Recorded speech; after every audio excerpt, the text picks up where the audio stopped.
만나서 반갑습니다. 우리 수요 모임에 오신 여러분들 환영하고요. 우리가 계속해서 옥하는 목사님 다락방 교재를 가지고 사도행전 이원을 가지고 계속해서 공부하고 있습니다.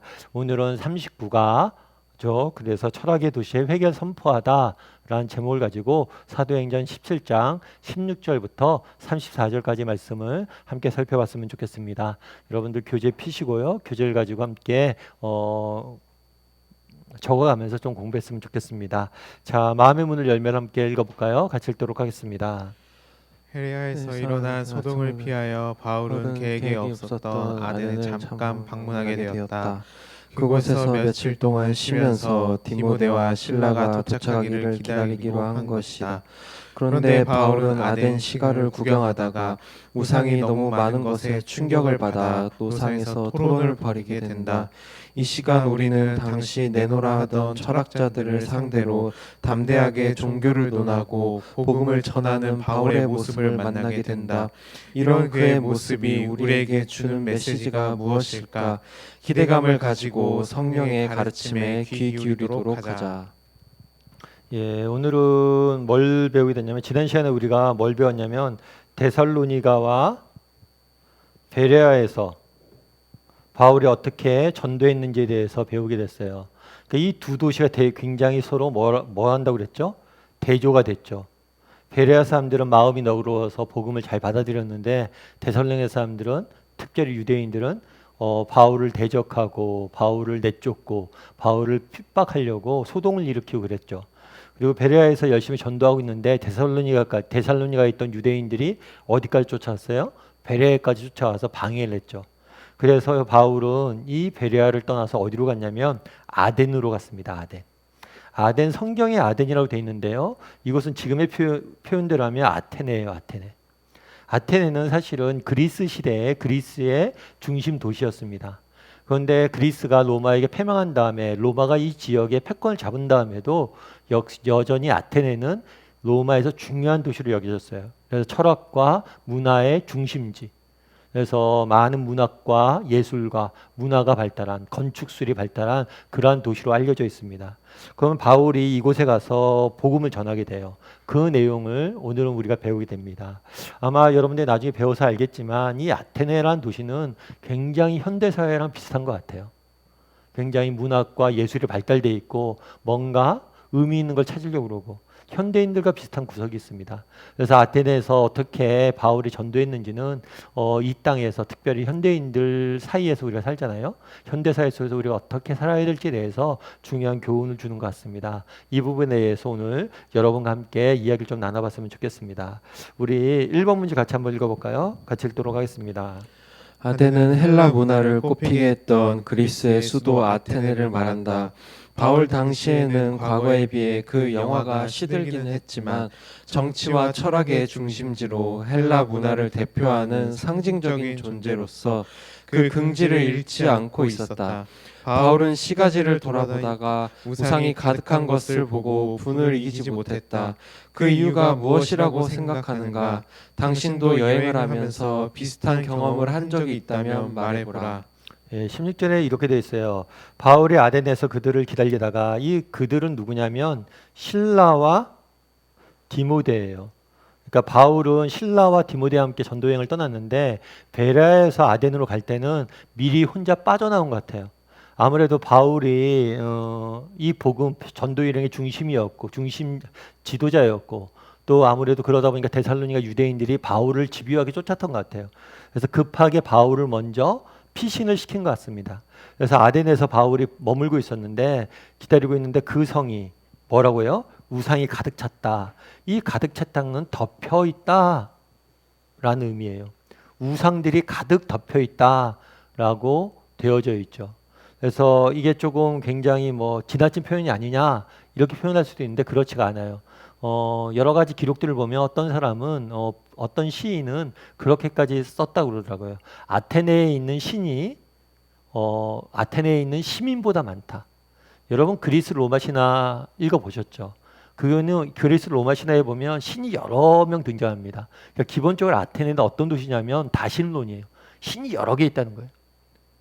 그래서 다양한 신들이 존재했고 그 신들을 위한 신전을 만들고 그 신들을 위한 제단을 만들고 그 신을 숭배했죠. 그래서 아테네는 굉장히 이렇게 다신론들이 팽배해 있는, 우상들이 팽배해 있는, 그래갖고 이방 신들을 섬기는 사람들이 많은 그런 도시였어요.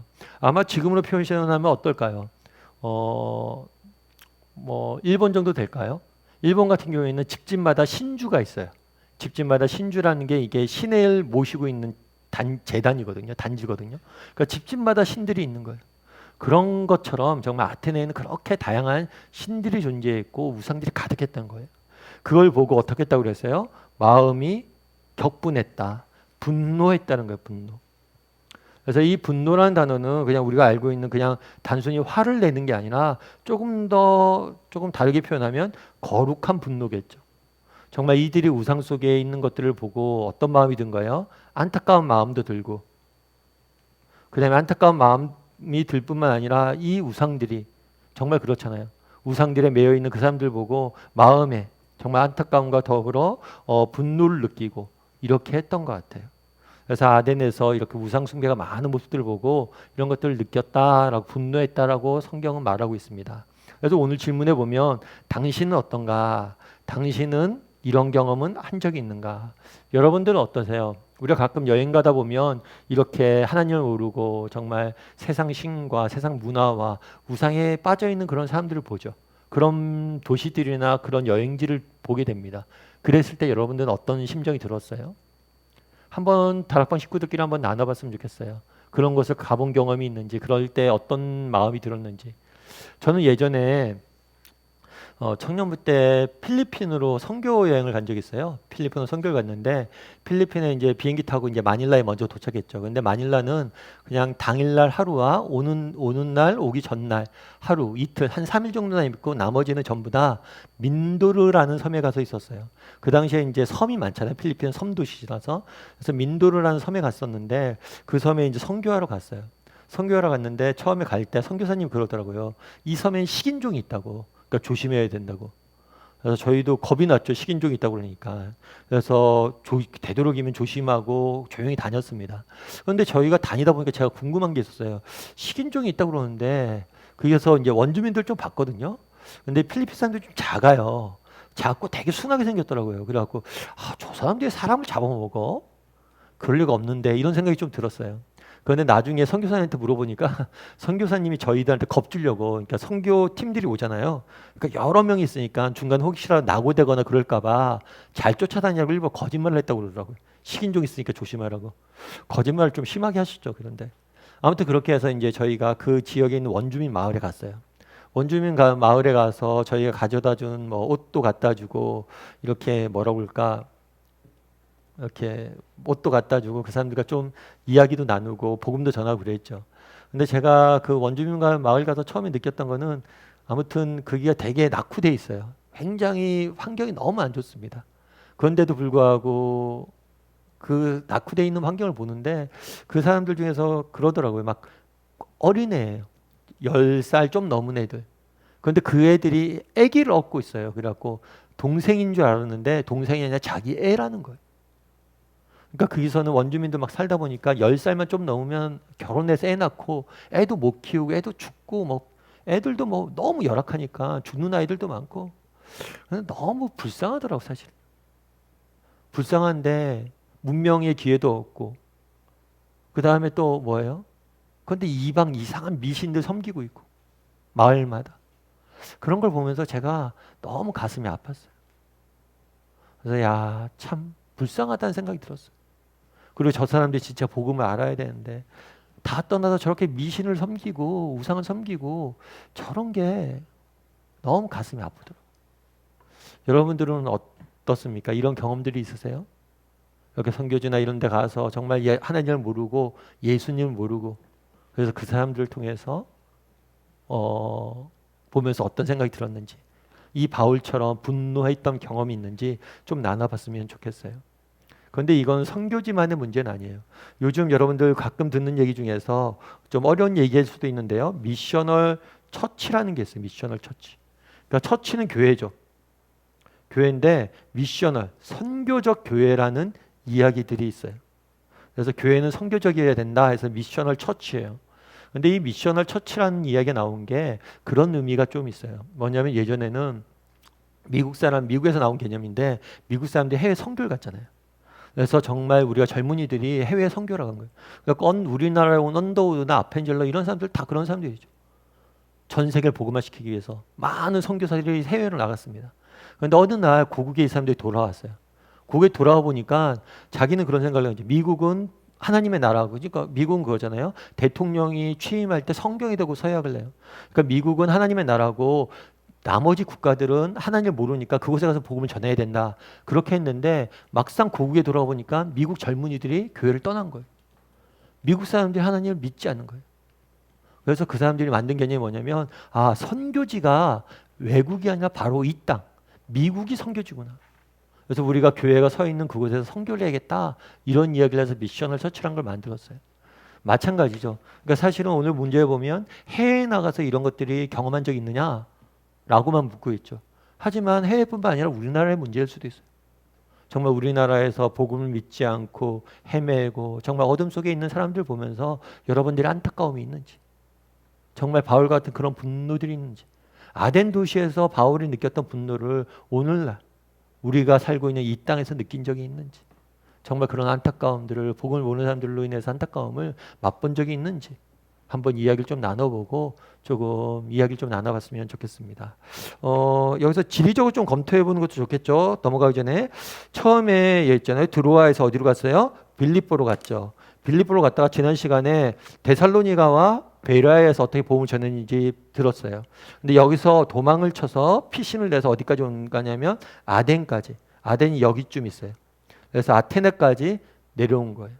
그래서 아테네에서 어떻게 복음을 전했는지를 저희가 배우고 있는 거죠. 우리 2번 문제를 한번 같이 읽어볼까요? 같이 읽도록 하겠습니다. 분을 참지 못한 바울은 어떻게 하였는가? 그리고 그 내용의 핵심은 무엇인가?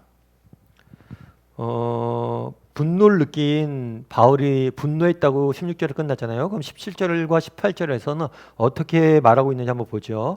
회당에서는 유대인과 경건한 사람들과 또 장터에서는 날마다 만나는 사람들과 변론하니 어떤 에피크로스와 스토아 철학자도 바울과 쟁론할세 어떤 사람은 이르되 이 말쟁이가 무슨 말을 하고자 하느냐 하고 어떤 사람은 이르되 이방신을 전하는 사람인가 보다 하니 이는 바울이 예수와 부활을 전하기 때문이었더라. 보면 여기서 일단은 쟁론했다라고 되어 있어요. 변론하다. 그 다음에 쟁론하다. 이것은 전부 다 어떻게 보면 좋으냐면 논쟁 혹은 논증이라고 보면 좋아요. 바울은 주로 복음을 전할 때 논증하는 방법을 썼습니다. 근데 장소가 재밌어요. 장소가 일단 회당에서 바울은 전했겠죠. 누구에게 전했어요? 유대인들과 경건한 사람들. 왜 유대인과 경건한 사람이라고 구별했을까요? 이거는 경건한 사람들은 유대인과 구별된 표현이에요. 그래서 헬라인들 중에서 정통 유대인이 아닌데, 그러니까 이방인 중에서 하나님을 알고자 하고 하나님을 믿은 사람들을 경건한 사람이라고 표현하는 거예요. 그래서 회당에 유대인들만 있었던 게 아니라 뭐예요? 이방인들도 있었던 거죠. 헬라인들도 있었어요. 이 사람들에게 논증했어요. 이때는 주로 어떻게 했겠어요? 성경을 가지고, 늘 회당에서 가르칠 때는 구약 성경을 가지고 가르쳤어요. 그런데 그 다음에 또 다른 장소가 나와요. 그건 뭐냐면 장터예요. 이전에서는 회당에서만 전했다는 이야기가 나오는데 이제 장터에 갑니다. 지금으로 얘기하면 시장이죠. 시장에서 뭐예요? 만나는 사람들과 변론했다. 그러니까 만나는 사람들에게 노방전도를 했겠죠. 그거 어떻게 전했을까요? 아마 이때는 구약 성경을 가지고 전하지는 않은 것 같아요. 이후에 어떻게 전했는지에 대해서 보다 자세히 배우게 됩니다. 그래서 장터에서 만난 사람들과 전했는데 그 중에서 누가 있었다고요? 철학자들이 있었어요. 그 당시 앞서도 얘기했지만 아테네는 철학의 도시예요. 그래서 많은 사람들이 인간은 누구이고 세상을 어떻게 움직이고 있는가 이 부분에서 골똘히 연구하는 사람들이 있었어요. 이 사람들과 뭐예요? 변론한 거죠. 변론했는데 이 바울의 이야기를 듣고 뭐라고 이야기한 거예요? 사람들이 반응을 보였죠. 어떤 반응을 보였어요? 말쟁이가 무슨 말을 하는가 하고, 이 말쟁이란 표현은 뭐냐면 이거는 조금 조롱하는 표현이에요. 그러니까 말만 잘하는 사람, 자기가 가지고 있는 참된 지식, 그러니까 내가 가지고 있는 오리지널, 그러니까 내가 갖고 있는 것은 별로 없고 이 사람한테 들은 얘기 저 사람한테 들은 얘기를 옮기는 그냥 말쟁이, 그냥 말만 입만 번지르한 사람, 아는 것 머리에 든 것 없이 말만 잘하는 사람이라는 표현을 쓰는 거예요. 그래서 바울을 굉장히 조롱한 거죠. 조롱했고요. 그 다음에 뒤에 보면 이방신을 전하는 사람, 이 이방신이라고 되어 있는데 이거는 조금 더 다르게 얘기하면 구시계라는 표현이에요. 구시계. 뭐냐면 아테네는 그런 생각이 있었어요. 문화적 자부심이 있었어요. 그래서 우리는 최신의 문화를 갖고 있고 우리는 발달한 지혜를 갖고 있고, 그러니까 바울을 보니까 자기가 아테네 사람이 아니에요. 그러니까 딴 지역에서 온 사람 같아요. 그래서 뭔가를 전하는데 이거는 옛날 오래된 미개한 사람들이 믿던 신에 대해서 전하나 보다 이렇게 생각했다는 거예요. 특별히 이 사람들이 이렇게 생각하는 이유는 뭐예요? 바울이 예수와 부활을 전했기 때문에. 바울이 뭘 전했어요? 예수님을 전했고 또 뭘 전했어요? 부활이 있다라고 전한 거죠. 그러니까 이것들을 그냥 옛날 사람들이 지어낸 이야기 이 정도로 평가한 거예요. 사실 요즘도 그렇죠. 우리도 기독교 하면 뭐라고 생각해요? 많은 사람 현대인들이 기독교뿐만 아니라 종교하면 야 그거 옛날에 미개한 사람들이라 믿는 거 아니야? 과학기술이 발달하기 전에, 이성이 발달하기 전에 정말 세상에 이해할 수 없는 게 너무 많으니까 미신 만들어서 믿은 거 아니야? 그런 식으로 되어 있다는 거예요. 어리석은 사람들이나 정말 옛날 사람들이 믿는 것 그런 걸 갖고 제 얘기하나 보다 이렇게 했다고 반응을 보인 걸 알 수가 있죠. 근데 여기서 우리가 중요하게 기억해야 될 건 뭐예요? 바울이 한 행위예요. 아까 바울이 분노했잖아요.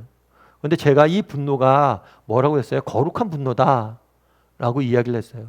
왜 거룩한 분노인 것을 아냐? 긍정적인 분노란 거예요. 이 분노가 인간은 우리가 누구나 분노가 있어요. 그런데 이 분노 중에는 선한 분노가 있고 악한 분노가 있어요. 그런데 선한 분노는 뭐냐면 이후에 긍정적 행동으로 이어집니다. 바울은 분노했어요. 그 다음에 분노한 다음에 뭐 했어요? 이 사람들에게 화를 내거나 이 사람들 저주하지 않았어요. 그리고 이 사람들이 우상이 가득한 걸 보고 포기하고 주저앉아 있지는 않았어요. 오히려 분노한 다음에 뭐예요? 적극적으로 복음을 전하기 위해서 노력한 거예요. 적극적으로 그들의 언어로 그들에게 다가가서 복음을 전하려고 노력했던 거예요. 정말 앞서 우리가 그런 이야기를 했잖아요. 여러분들이 도시를 다니거나 정말 살면서 믿지 않는 사람들 보면서 불쌍하고 정말 안타까운 마음이 들고 분노한 적이 있느냐? 정말 우리가 그러한 분노를 느꼈다면 우리에게 뭘로 이어져야 돼요? 행동으로 이어져요. 어떤 행동으로? 긍정적인 행동으로. 이건 모든 삶의 원인 마찬가지예요. 하나님께서 우리의 삶을 정말 풍요롭게 하기 위해서 감정을 주셨습니다. 그런데 이 감정이 긍정적인 게 있고 부정적인 게 있어요.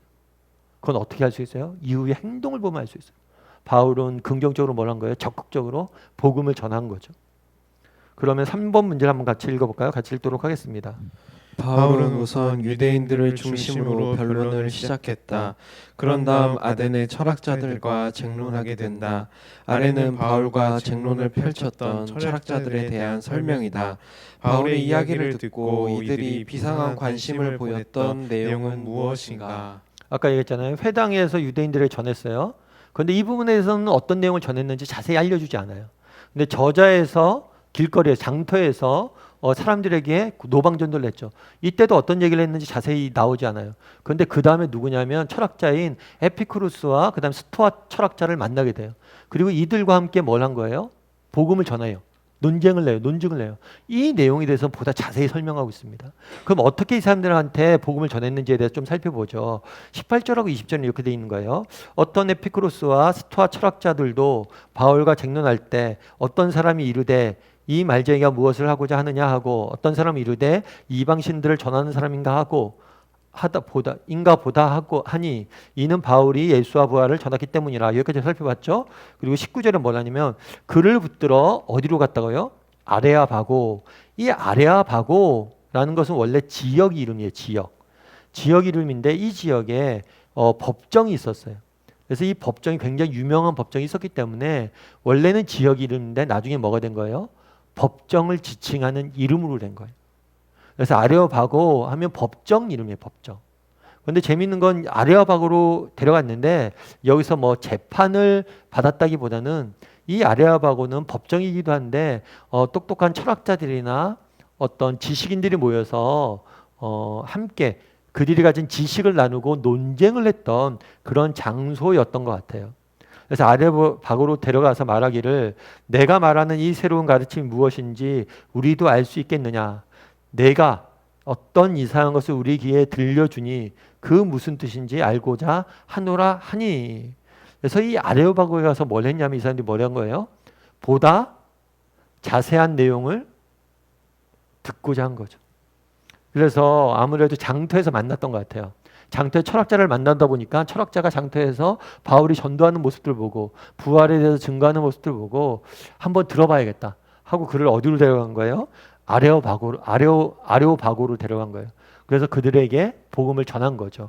그러면 구체적으로 어떤 내용을 했는지 이후의 문제를 통해서 좀 더 자세히 살펴보죠. 4번 문제 같이 한번 읽어볼까요? 같이 읽겠습니다. 아레오바고는 아테네에 있는 석회암 언덕을 가리키는 이름이었다. 여기서 아덴 시민의 공회가 모이기도 했고 재판을 열기도 했다. 이곳에서 바울은 철학자들을 상대로 설교를 시작하며 매우 지혜롭게 말문을 열고 있다. 사람들의 관심거리를 먼저 이야기하여 그들이 귀를 기울이도록 만든 것이다. 무엇을 보고 알 수 있는가? 예, 앞에 보면 이렇게 돼 있어요. 처음에 바울이 먼저 이제 시작을 하죠. 22절에 보면 이렇게 돼 있어요. 바울이 아레오바고 가운데 서서 말하되 아덴 사람들아 너희를 보니 범사에 종교심이 많도다. 이 범사에 종교심이 많다는 것은 일종의 뭐냐면 칭찬이라고 볼 수 있어요. 그러니까 내가 너희를 살펴보니까 바울이 이렇게 전도할 때 좀 지혜롭다 하는 게 뭐냐면 대놓고 비판하잖아요.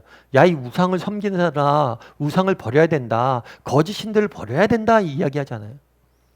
그들에 대해서 뭘 이야기를 해요? 그들의 관심과 그들을 긍정적인 거죠. 그들은 아덴 사람들은 앞서도 이야기했지만 그런 거에 대한 고민들이 많았어요. 뭐에 대한 고민이 많았어요? 인간은 누구이고 세상은 어떻게 움직이고 이 세상의 근원은 무엇인가? 철학적 고민들이 많았어요. 사실 이런 것들이 중요한 문제죠. 사실 이런 것들을 잊고 사는 사람도 많잖아요.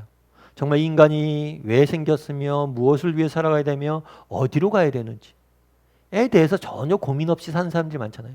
하지만 너희는 그렇지 않다는 거예요. 너희가 보니까 참 고민이 많다는 거예요. 정말 진지한 삶에 대한 진지한 고민들이 있다는 거죠. 그 이야기를 먼저 하는 거예요. 너희가 종교심이 많다. 너희가 뭔가 진지한 것들을 뭔가 의미 있는 걸 찾으려고 하는구나 라고 칭찬을 하면서 마음의 문을 엽니다. 그리고 보면 되게 재밌는 게 뭐냐면 전도의 시발점을 가져가요. 시발점을 가져가는데 그들로부터 시작을 해요. 그들이 관심 있는 것. 23절에 보면 이렇게 됐어요. 내가 두루 다니며 너희를 위하는 것들을 보다가 알지 못하는 신에게 라고도 새긴 단도 보았으니 그런즉 너희가 알지 못하고 위하는 그것을 너희에게 알게 하노라. 참 바울이 지혜로운 게 두루 다니며 너희를 위해서 보다가 그러니까 관찰을 많이 했던 것 같아요. 이 아덴 사람들에 대한 관찰을 하고 이들을 이해하려고 했던 것 같아요. 그냥 무작위로 전도하지 않았어요. 바울은. 이들이 어떤지 본 거예요. 아테네 도시를 다니면서 이들이 어떤 상태인지 영적인 상태인지 살펴본 것 같아요. 그런 다음에 뭘 발견했다고 했냐면 알지 못하는 신에게 드리는 제단을 발견했다는 거예요. 재밌죠? 그러니까 앞서 얘기했던 것처럼 아테네는 기본적으로 무슨 예요? 다신론이에요. 다신론. 다양한 신들이 있다라고 믿었어요. 신들이 여러 개 있는데 또 겸손한 면도 있는 거죠. 우리가 모르는 신도 있지 않겠느냐. 그리고 진짜 이 신이 이 세상을 지배할 수도 있고 그 신이 내리는 축복도 있고 저주도 있는데 우리가 모르기 때문에 그 신을 경배하지 않으므로 우리가 벌을 받으면 어떡하냐. 그래서 우리가 모르지만 존재하는 신을 위해서 제단을 쌓은 거예요. 그리고 그 밑에 뭐라고 쓴 거예요? 알지 못하는 신에게. 이런 종교심을 이야기한 거예요. 그러면서 도입부를 그렇게 한죠. 너희가 정말 알지 못하는 신에게 제단 쌓고 있지 않냐. 그 신이 누구인지 내가 알려주겠다. 너희가 찾고자 했던 이 알지 못하는 신이 누구인지 내가 알려주겠다. 이렇게 말한 거예요. 참 바울이 지혜롭죠. 사실 그렇잖아요. 정말 현대인들도 찾는 게 있잖아요. 정말 뭘 찾아요? 이 땅의 참된 행복은 무엇인가? 나는 무엇을 위해 살아야 되는가? 이런 것들을 어디에서 만날 수 있다고 말하는 거예요? 복음 안에서, 그리스도 안에서, 정말 성경 안에서, 예수님 안에서 발견할 수 있다고 전하기 시작하는 거예요. 이것들을 도입부로 삼는 거예요. 그래서 여기서 우리는 무엇을 볼 수가 있는가? 바울의 지혜를 볼 수가 있는 거죠. 우리 5번 문제 같이 한번 읽어볼까요? 같이 읽도록 하겠습니다. 우리가 전도를 할 때 상대방의 관심을 끌 수 있는 이야기를 가지고 시작하는 것은 큰 도움이 된다. 당신이 즐겨 사용하는 이야기가 있다면 한 가지 예를 들어보라. 한번 이걸 이야기를 좀 나눠보죠. 여러분들이 믿지 않는 사람들에게 복음을 전할 때 즐겨하는 이야기가 있는지, 어떤 식으로 복음을 전하는지, 어떻게 서론 부분에서 그들에게 복음을 전할 수 있도록 인도하는지 한번 이야기를 좀 나눠보세요. 뭐 아마 여러 가지 이야기가 나올 수 있겠죠. 아, 목사님 저는 전도를 안 해서 어떻게 해야 될지 사실 잘 모르겠어요. 이런 얘기도 나올 수 있고, 어떤 사람은 뭐 할 때 그냥 이런 식으로 얘기하는 것 같아요. 그냥 여러분들이 믿지 않는 사람들한테 복음을 전한다. 그럼 어떻게 하는지, 어떻게 했는지 자연스럽게 좀 나눠보는 것들도 필요한 것 같아요.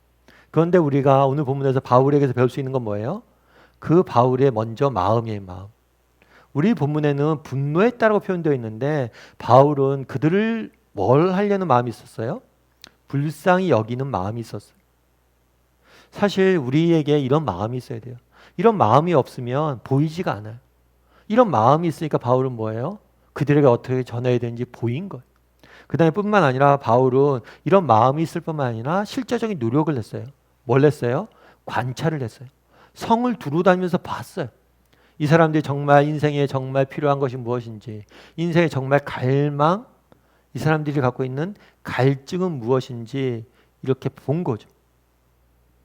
그리고 그러면 그 사람에게 어떻게 전하면 좋을까? 바울이 오늘 보면 되게 재밌는 게 앞서도 얘기했지만 장소가 바뀌어요.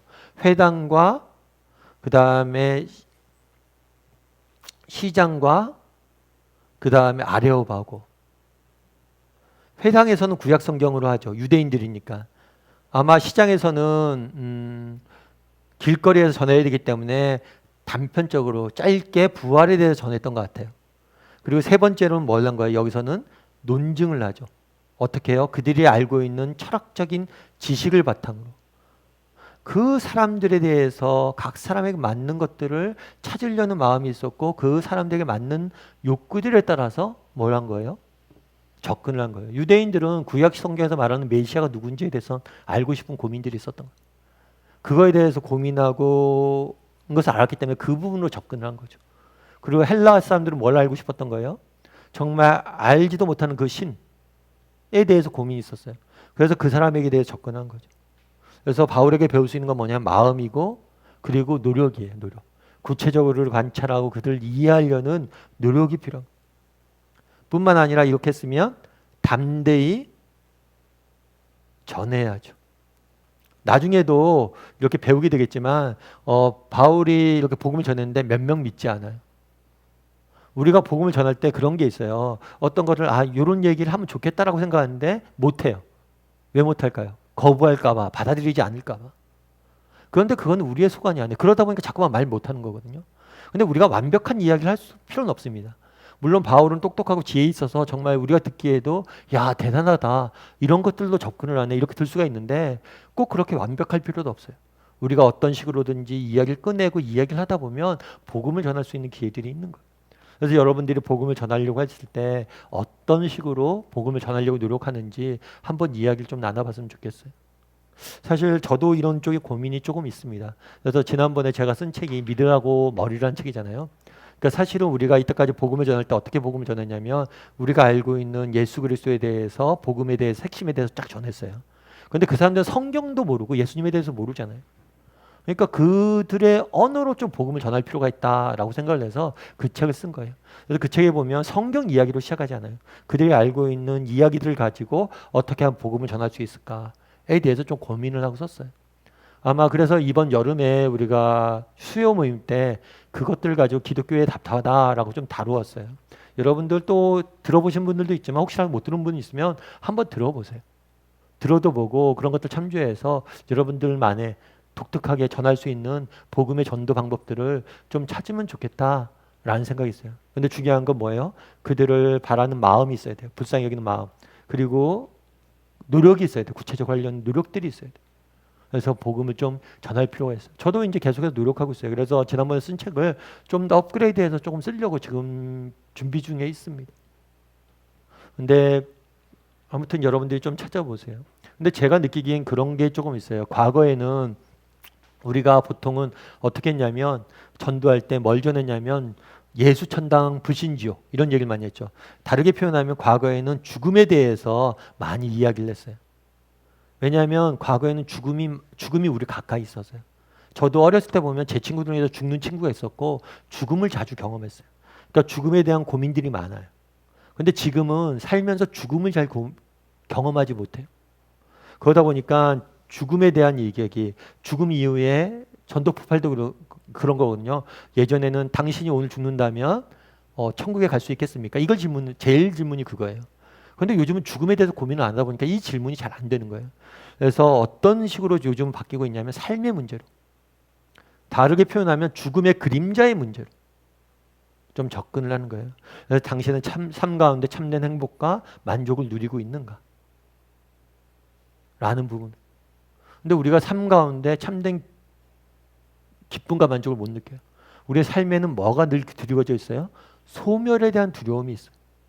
왜 많은 연예인들이 인기 이런 꼭 매여 있습니까? 왜 더 많은 인정을 받으려고 그러고 더 많은 칭찬을 받으려고 그러고 더 많은 것들을 이루려고 그래요? 그것은 소멸에 대한 두려움이에요. 왜냐하면 자기가 무가치해지는 것들에 대한 두려움이 있기 때문에. 그런데 그거는 사실은 죽음의 그림자죠. 완전한 소멸의 그림자. 아무튼 이런 부분들이 있어요. 그래서 정말 인생의 참된 기쁨과 즐거움들을 맛보게 하는 것. 그래서 사실은 복음을 전할 때 가장 중요한 게 요즘 뭐냐면 여러분들 우리의 모습을 통해서 정말 궁금증을 일으켜야 돼요. 바울도 사람들이 데려갔다고 그랬잖아요. 데려간 이유가 뭐겠어요? 그 바울의 모습을 보고 궁금증을 일으킨 거예요. 우리도 우리의 삶에 궁금증을 일으켜야 돼요. 어떻게 궁금증을 일으킬 수 있습니까? 삶의 모습이죠. 야, 저 사람은 뭐가 저렇게 행복할까?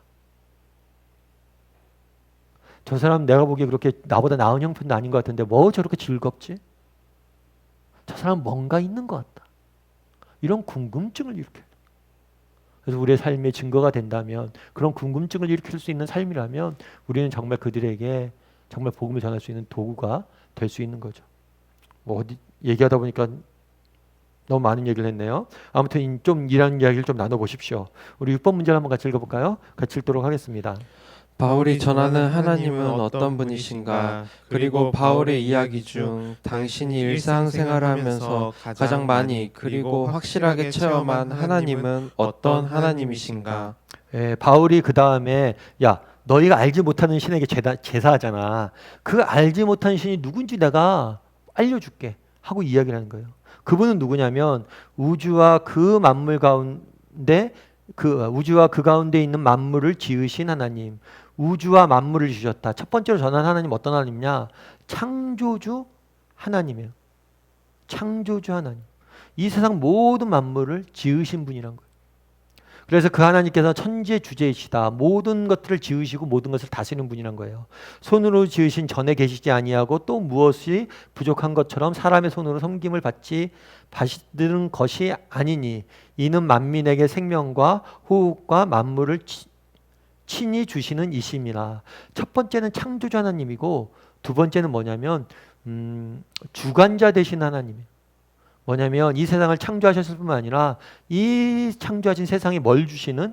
생명을 주시는, 능력을 공급해 주시는, 생과 능력을 공급해 주시는 하나님이시란 거. 생명과 능력을, 살아갈 수 있는 힘을 공급해 주시는 분이란 거예요. 그래서 앞부분은 뭘 이야기했냐면 아덴 사람들이 제단을 만들어서 신을 섬겼잖아요. 신을 섬기면서 무슨 생각이 있냐면 신이 무엇인가 부족한 것이 있기 때문에 우리가 채워준다라는 개념이 있는 거예요. 그런데 우리 하나님은 그런 하나님이 아닌 거예요. 너희에게 섬김을 받지 않아도 충분히 완벽한 분이란 거예요. 왜요? 그분이 너희에게 생명을 주지 않았냐? 너희를 공급하시는 분이 그분이다. 그들은 너희가 드리는 그런 헛된 재물을 받으시고 필요한 분이 아니다. 왜냐하면 이 사람들은 어떤 생각이 있었냐면 뇌물의 경향이 있었어요. 내가 신에게 잘 보이면 신이 나에게 뭘 주고, 내가 신에게 잘 보여야 돼요. 그래야지 복을 주고 잘못 보이면 벌을 주고, 이런 개념이 있었어요. 그런데 그런 뇌물을 받는, 거래하는 하나님이 아니란 것을 보여준 거예요. 그 다음에 창조주 하나님, 그 다음 두 번째는 주관자 하나님, 그 다음에 세 번째는 뭐냐면 인류의 모든 족속을 통틀어 한 혈통을 만들사 온 땅에 살게 하시고 그들의 연대를 정하시고 거주의 경계를 한정하셨으니 이는 사람을 혹 하나님을 다듬어 찾아 발견하게 하려 하심이로다. 그는 우리 각 사람에게 멀리 떨어져 있지 아니하시다. 그 세 번째는 뭐냐면 통치자 하나님이에요. 통치자 하나님. 그러니까 하나님께서 이 세상을 뭘 했어요? 창조하셨어요. 그리고 하나님께서 뭘 하셨어요? 공급하시는 하나님이에요. 주관하시는 하나님이에요. 뿐만 아니라 다스리는 분이에요. 그래서 뭘 하냐면 온 땅을 살게 하셔 그들의 연대를, 이거 그들은 각 나라예요. 각 나라의 연대를, 그러니까 그 나라의 흥망성쇠를 정하신 거죠. 경계를, 영토를. 그러니까 이 세상에 있는 모든 나라의 흥망성쇠를 주관하시고 그들을 얼만큼 다스려질지를 다 통치하시는 분이시다. 그러니까 다르게 표현하면 역사의 주관자라는 거죠. 그 다음에 뭐라고 돼 있어요? 28절에는 그가 우리가 그를 힘입어 살며 기동하며 존재하느니라. 너희 시인 중 어떤 사람들의 말과 같이 우리가 그의 뭐다? 소생이다. 그래서 네 번째는 뭐냐면 우리와 관계 맺으시는 우리의 아버지 되시는 하나님이다. 그래서 아마 그들의 시인들 중에서 철학자들 중에서 신의 아들로 우리를 표현하고 신이 존재한다고 표현했겠죠. 그것을 차용해서 설명한 거예요. 그래서 오늘 본문에 보면 창조주 하나님, 공급자 하나님, 통치자 하나님, 우리의 아버지 되신 하나님에 대해서 설명하고 있는 거예요. 그래서 문제가 그거죠. 이것들 중에서 여러분들이 느끼고 경험한 하나님은 어떤 분이시냐. 여러분들이 누군가 만났을 때 여러분들은 하나님, 내가 만난 하나님, 누군가에게 하나님을 소개한다면 이렇게 질문을 바꾸면 돼요. 누군가에게 하나님을 소개한다면 어떤 하나님을 소개하겠습니까? 내가 만난 하나님을 소개해야 되잖아요. 그러니까 여러분이 만난 하나님은 어떤 하나님이냐는 거예요. 그래서 한번 이야기를 좀 나눠보세요. 저는요, 참 우리 하나님은 공급해 주신 분이다. 집사님, 하나님 믿으세요. 하나님 왜 믿어야 돼요? 하나님이 공급해 주시는 분이세요. 집사님 왜 이렇게 맨날 그렇게 밝게 살아요? 하나님이 주시는 은혜가 있어서 그래요. 공급되는 게 있어서 그래요. 그리고 저의 하나님은요, 저의 아버지예요. 제가 정말 늘 답답하고 정말 아무것도 막 너무 답답하고 살림도 없을 때 하나님 앞에 가서 친정어머니한테 말하듯이 다 털어놓으면 살림이 생겨요. 아무튼 여러분들이 만난 하나님은 어떤 분이신지 이 특별히 네 가지 영역에서 다루어 좋고요. 그 다음 영역에서도 한번 이야기를 좀 나눠봤으면 좋겠어요. 우리가 만난 하나님은 어떤 하나님인지. 아까 제가 필리핀 선교여행 갔을 때 이야기를 좀 했는데요. 그 민도르 섬이라는 곳에 가서 제가 이제 조금 이렇게 원주민들을 전도를 했어요. 그래서 되게 안타까운 마음이 컸죠. 안타까운 마음이 컸고 무거운 마음이 컸어요.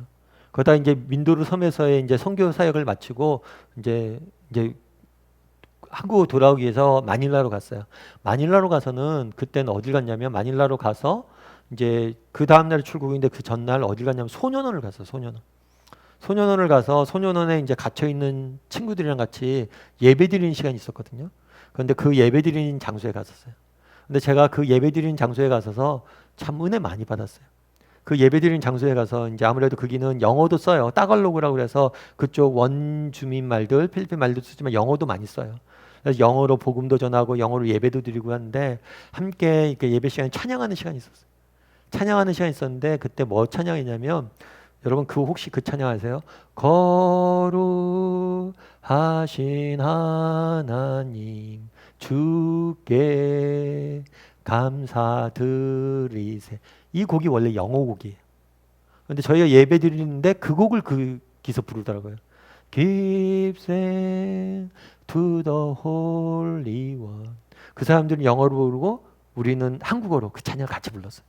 같이 부르는데 우리는 뭐예요? 자유인이죠. 그 친구들은 뭐예요? 갇힌 자죠. 피부도 다르고 쓰는 언어도 다르고 삶의 상황도 달라요. 그런데 그때 하나님을 찬양했거든요. 참 그때 제가 되게 많이 은혜 받았어요. 진짜 우리 하나님이 만물을 다스리는구나. 물이 바다 덮음같이 정말 온 세상이 함께 하나님을 찬양할 날이 올 거다. 성경은 이야기하는데 언젠가 우리가 그렇게 되겠구나. 나와 피부색이 다른 사람들, 나와 삶의 정황이 다른 사람들, 우리가 하나님을 찬양하는 거예요. 정말 하나님이 살아계시구나. 이것들을 굉장히 많이 느꼈던 것 같아요. 그래서 아무튼 여러분들이 느낀 하나님에 대해서 이것 좀 나눠봤으면 좋겠습니다. 우리 7번 문제를 같이 한번 읽어볼까요? 같이 읽겠습니다. 오늘 이 시대를 사는 사람들에게 주시는 하나님의 명령은 무엇인가? 그리고 이러한 명령에 순종해야 하는 이유를 말해보라. 바울이 전도를 했어요. 이제 하나님에게 딱 하나님에 대해 소개했잖아요. 하나님을 소개한다고 소개하는 걸로 끝나지 않아요. 뭘 촉구를 했냐면 결단을 촉구를 했어요. 이 결단을 여기서는 문제에서 명령이라고 표현한 거겠죠. 그럼 어떤 결단을 촉구했냐는 거예요. 30절과 31절에 보면 이렇게 됐어요. 알지 못하던 시대는, 이것은 알지 못하던은 뭐냐면 하나님을 알지 못하던 시대에는 하나님이 간과하셨다. 하나님이 인내하시고 하나님께서 뭐예요? 기다리셨다. 하나님을 알지 못하던 시대에는 하나님을 알지 못해서 못 믿으니까 기다렸어요. 그런데 이제는 아니란 거예요. 이제는 어디든지 사람에게 다 명하사 회개하라 하셨으니, 어디든지 명하사 회개하라고 하셨다는 거예요. 이제는 어디든지 뭐예요? 복음이 전해진 거죠. 그러니까 복음을 들었으니까, 하나님을 알았으니까 뭐예요? 회개하라는 거예요. 우리가 성경에도 그런 이야기를 해요. 정말 이 땅에 온 민족에, 온 만민에게 복음이 전파되면 예수님께서 오시겠다. 그러니까 그때는 이제 뭐예요? 핑계댈 거리가 없다는 거예요. 그전에는 예수님을 몰라서 못 믿었는데 지금 뭐예요? 온 민족이 다 예수님을 믿게 된다는 거예요. 그럼 보고 예수님께서 오신다는 거예요. 이제 핑계댈 수가 없기 때문에. 그래서 우리가 지금 복음을 들었어요. 알았어요. 예수님을 들었어요. 알았어요. 그럼 뭘 해야 돼요? 회개해야 돼요. 이게 명령이에요. 이게 결단이고, 이게 회개에 대한 명령이고 촉구예요. 왜요? 왜 회개해야 돼요? 이는 정하신 사람으로, 정하신 사람은 예수님이에요. 예수님으로 뭘 하게 하셨기 때문에 천하를 공의로 심판하는 날을 작정하시고 그를 죽은 자 가운데 다시신 것으로 모든 사람이 믿을 만한 증거를 주셨습니다. 예수님께서 다시 오실 거예요. 왜요? 세상을 심판하시기 위해서. 꼭 심판하셔야 됩니까? 이 심판이란 거는 그냥 개개인, 인간의 벌을 주겠다는 게 아니에요. 악과 고통을 없애겠다는 거예요. 세상에 얼마나 악이 많습니까? 이 악으로 인해서 얼마나 고통받아요. 이 세상이 얼마나 망가져 있어요. 우리가 얼마나 안타까워요. 바울도 분노했잖아요. 그 망가진 세상으로 인해서. 이걸 바로 잡아야죠. 어떻게 바로 잡아요? 우리는 못 잡아요. 하나님 직접 하실 거예요. 그 바로 잡는 것들이 바로 심판이에요. 이 세상 모든 악한 것들 다 없애고 정말 참된 사랑과 선과 아름다움이 가득한 세상을 다시 만드실 거예요. 그 날이 곧 오니까 너희가 회개하라는 거예요. 니네가 몰랐을 때는 알지 못하는 신에게 했지만 이제 알잖아요. 내가 너희가 전했기 때문에 이제 알잖아요. 그러니까 너희는 회개하라는 거예요. 그래서 복음을 들은 사람들은 뭘 해야 돼요? 회개하고 돌아야 될 책임이 있는 거예요. 우리 8번 문제 같이 한번 읽어볼까요? 같이 읽도록 하겠습니다. 바울의 설교를 들은 사람들의 반응은 어떠했는가? 네, 바울의 설교를 들은 사람들은 어땠어요? 32절과 34절에 이렇게 됐죠. 그들이 죽은 자의 부활을 듣고 어떤 사람은 조롱도 하고 어떤 사람은 이 일에 대하여 내 말을 다시 듣겠다 하니, 그러니까 어떤 사람은 반응이 갈렸어요. 어떤 사람은 조롱했죠.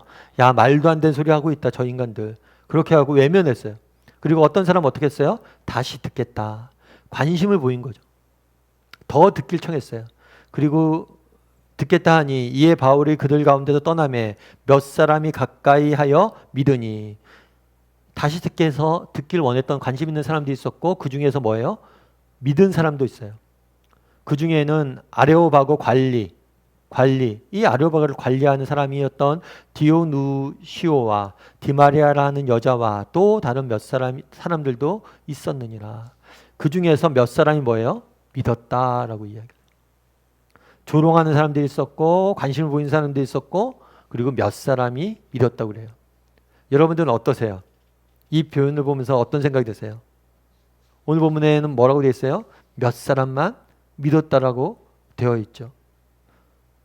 참 이것이 어떤 면에서는 참 안타깝기도 하죠. 우리는 그 생각이잖아요. 오늘 설교를 쫙 듣고 우리가 바울에 대해서 어떤 사람인지 알잖아요. 그러니까 바울이 얼마나 대단한 사람이에요. 그런데 바울이 이렇게 멋있게 설교했는데 몇 사람만이 믿었대요. 참 안타까운 이야기일 수가 있는 거죠. 우리 9번 문제 한번 같이 읽어볼까요? 같이 읽겠습니다. 다른 도시에 비해 아덴에서의 선교는 큰 성과가 없었던 것 같다. 본래 바울은 그곳에서 복음을 전할 계획을 가지고 있지 않았는데 사정이 바뀌어 잠깐 방문했기 때문에 그랬을지도 모른다. 어떤 사람은 바울의 설교가 철학자들을 의식해서 복음보다 철학적인 이야기를 많이 하다가 실패했다는 주장을 하기도 한다. 그러나 우리가 열매를 가지고 전도의 성공 여부를 판단하는 것은 바람직하지 않다고 생각한다. 당신의 생각은 어떠한가? 한번 좀 나눠보세요. 이 몇 사람밖에 안 믿었다는 사실에 대해서. 근데 이 몇 사람밖에 안 믿었다는 사실에 대해서 여러분들, 저는 그런 생각이 있어요. 이것은 두 가지 면에서 우리에게 조금 시사하는 바들이 있는 것 같아요. 하나는 뭐냐면 위로를 줘요. 위로. 어떤 위로를 줍니까? 앞서도 얘기했지만 우리가 복음을 전할 때 늘 우리 안에 두려움이 있어요. 뭐에 대한 두려움이 있어요? 거부당할 것 같은 두려움. 이건 뭐 내가 거부해서 내 감정이 상하는 것도 있지만 우리가 정말 잘 전해야 되는데 잘못 전함으로 인해서 두려움이 있어요. 많은 사람들이 믿지 못할까. 그런데 오늘 바울을 보세요. 바울이 누구예요? 정말 그렇게 똑똑한 사람 바울이 전해도 믿지 않아요. 그러니까 사실은 우리의 책임은 어디에 있어요? 전하는 것까지가 우리의 책임이에요. 것까지가 우리의 책임이에요. 그리고 그 전도의 열매로 평가하면 안 돼요. 정말 전도의 열매로 내가 전했는데 그 사람이 믿었다. 그래서 이건 전도가 성공했다. 믿지 않았다. 전도가 실패했다. 그렇게 보면 안 된다는 거예요. 우리가 전도하는 것까지가 우리의 책임이지 뭐예요? 열매는 우리의 책임이 아니에요. 그리고 우리가 정말 아름다운 언어로 잘 전해야 되는 것도 아니에요. 그냥 정말 우리가 아까 얘기했던 그 마음, 간절한 마음으로 그냥 복음을 전하려고 노력만 하면 뭐예요? 그걸로 진심이 전해지는 거예요. 거기까지가 우리의 책임임을 오늘 본문을 통해서 우리는 알 수가 있는 거예요. 그러니까 우리는 어떻게 할 수 있는 거예요? 편하게 전할 수 있는 거예요. 편하게 전하면 돼요.